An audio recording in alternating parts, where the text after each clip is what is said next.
Here again. Praise Praise God. And this weather's amazing. Amen. Alright, today we'll go through part 6 of the components and contents of prayer by Dr. Arnold G. Rottenbaum. Just a quick overview of what we've gone through. The components of prayer. We've gone through worship, adoration, thanksgiving, confession. And the last one we went over submission. And today we're going to go over commitment to future obedience. So just a quick recap on submission.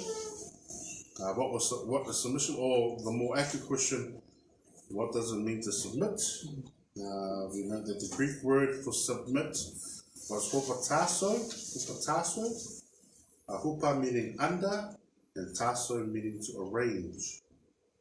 The word's full meaning is to obey, put under, be subject to, submit oneself unto, put in subjection under the obedience or obedient to. The word was used in a military term, meaning to arrange troops in a military fashion under the command of a leader. This word is a wonderful definition of what it means to submit to God. It is a process surrendering our own will to that of our fathers. We're also told to submit ourselves to God in James 4 verse 7. Therefore submit to God, resist the devil, and he will flee from you. In which the theme here is one of humility. One cannot submit to God without humility. Obedience requires us to humble ourselves, to surrender to the authority of another. That brings us to today's one, which is part 6. Commitment of future obedience. To look at commitment to future obedience, we must first break down the word obedience. We will look at both active and passive obedience. So, first, what is active obedience? Active obedience is when we obey the command or commands of someone else. What is passive obedience?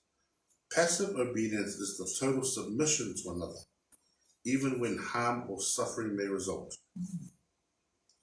The two concepts are very similar, but active obedience usually involves the performance of certain deeds, while passive obedience implies non-resistance. In reference to God, active obedience is seeking up his demands. Active obedience is seeking up his commands and setting our hearts to do them. Passive obedience is the state of ongoing surrender that says, not my will, but yours be done. Like when Jesus prayed in the garden in Luke 22, verse 42. So we can turn our Bibles to Luke 22, 42. So Luka, just a quick reference there. I'll ask our Samoan Bible readers to read first. Our English Bible readers. That's Luke 22, verse 42. Luka,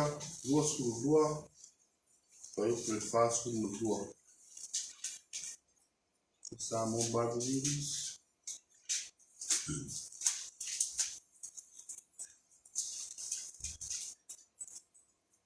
We'll go with our English Bible readers. Our English Bible readers first. Luke 22, verse 42. Saying, Father, If it is your will, take this cup away from me. Nevertheless, not my will, but yours be done. Amen. Our Samoan Bible readers. Luka, Ua whakapea atu, lo tamai, a e whina ngaro iai, ia e awe ese le ne ipu ia te au, a e aua le whaia lo lotu, a o lo whina ngaro. Amen.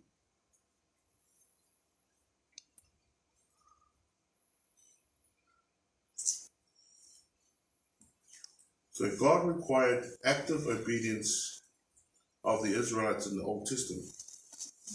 The act of obedience was detailed and difficult because God wanted them to realize that they could not be righteous enough to deserve his mercy and grace.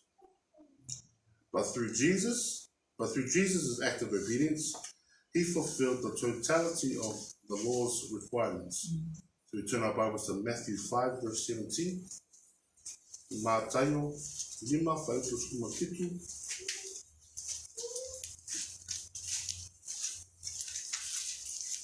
I'll ask our English Bible readers. It says Matthew 5, verse 17.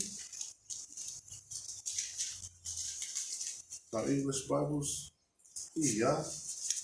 Do not think that I came to destroy the law or the prophets. I did not come to destroy, but to fulfill. Our Samoan Bible readers. Mātaio 5:5. Yeah. Awane o tō manatu ua o sau e te talaina le tū la whono, po le au peorewhita. O te i sau e te talaina, a ia whaatau no uina. But through Jesus' passive obedience, Jesus submitted himself to cruel and unjust treatment because it was the will of God. So we turn our Bibles to Isaiah 53, verse 7. So Isaiah, we'll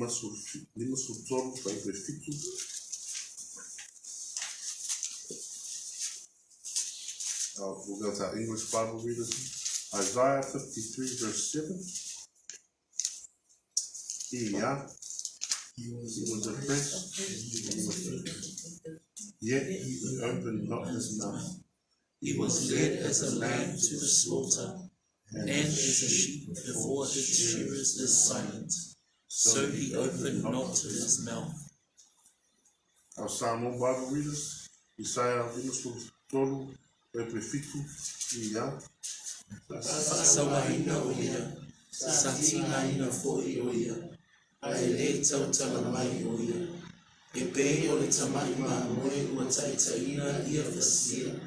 E pei o le māmoe fōi I luma o e sele nona fulufulu. Ua whaalolomo ia, o ia fōi ua le tautala mai. The encouragement here, family, is that we are to remain in a constant state of passive obedience, to walk in the Spirit. So we can turn our Bibles to Galatians 5, verse 16. Galatians 5, verse 16. That's Galatia 5, verse 1.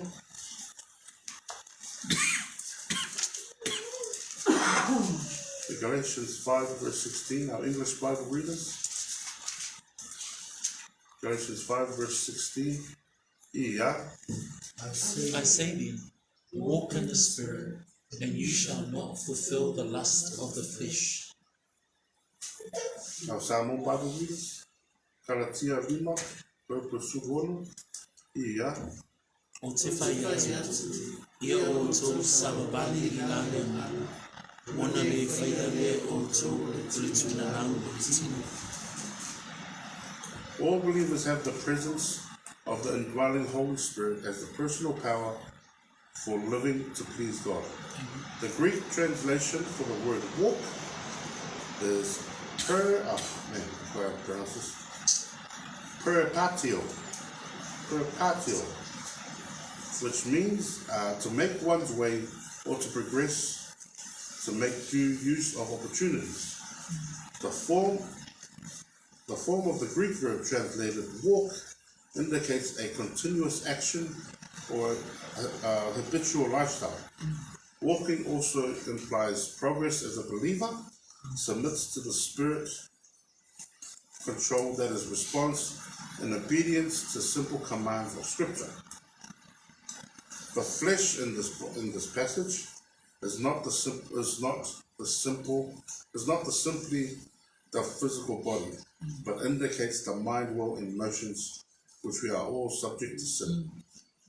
The sensuous nature of man the animal nature.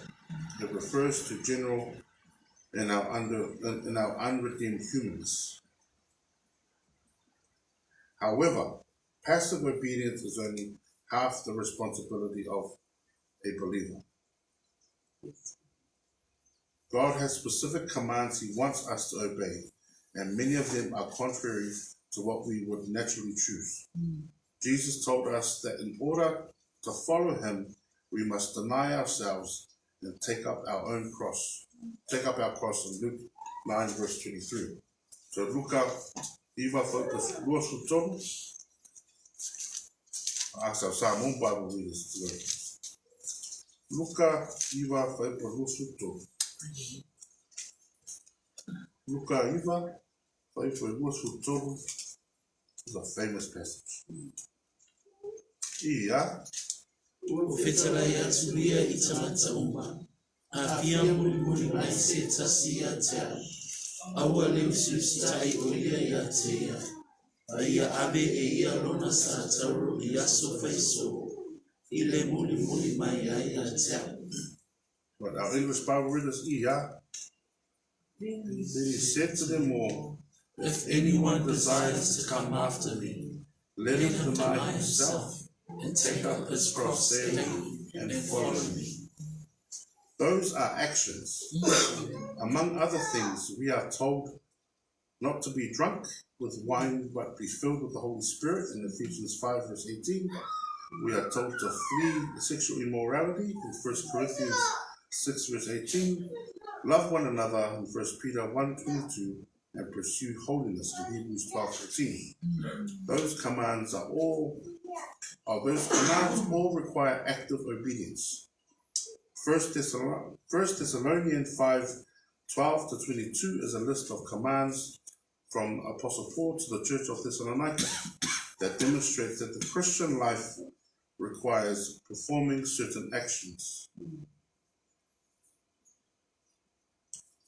So with Jesus as our perfect model and the Holy Spirit as our strength, we must pray and pursue lives of both passive and active obedience. Passive obedience overlooks wrongs and leaves judgments with God.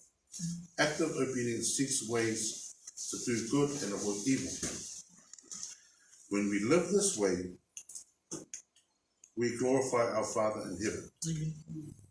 So we can all read Matthew 5 verse 16. Matayo 5 verse 1. Watch our English Bible readers to go first. Matthew 5 verse 16. Yeah. Let your light so shine before men that they may see your good works and glorify your Father in heaven. Samoan Bible readers, Matayo 5 verse 1. Yeah.